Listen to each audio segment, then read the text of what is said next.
Hi guys! So for today's video, magluluto ako ng soup ng kakaibang soup.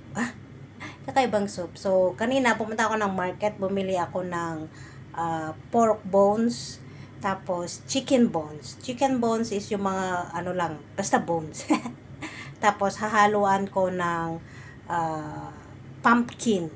So ipapakita ko sa inyo kung paano lutuin yung pumpkin with chicken bones and pork bones.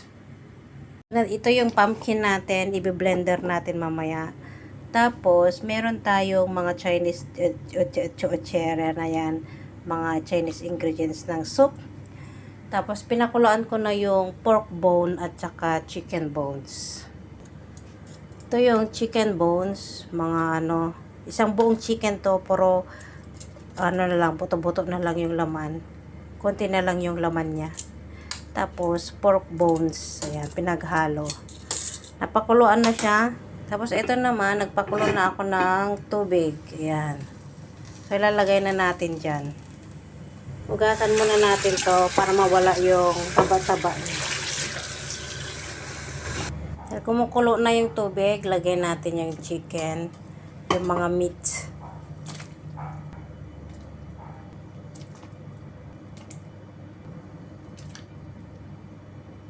Yan. Tapos lagay na natin to. Ito laging nilalagay sa mga Chinese soup. May mga ganito-ganito. So yan, pakuluan muna natin siya. Meron na siyang ginger kanina. Tapos pakuluan na muna natin. Tapos i-blender natin yung pumpkin.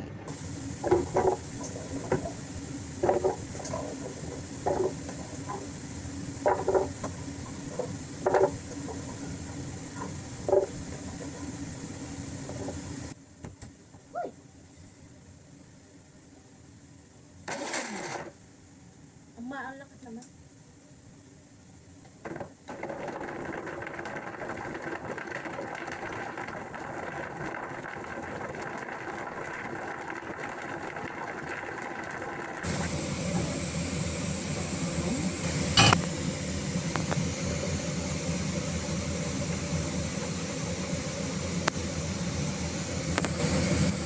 Ito na yan siya guys.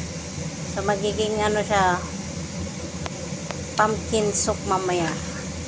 Magiging yellow lahat yan. So i-boil natin yan na mahigit 1 oras. After 1 hour and 30 minutes, ito na siya guys. Oh, diba? Pumpkin na pumpkin. Higopin nila yung soup niyan, tapos kakainin din yung mga karne-karne na yan. Ito yung pumpkin, ito yung manok, at meron din siyang baboy. Pork bone at saka chicken bone.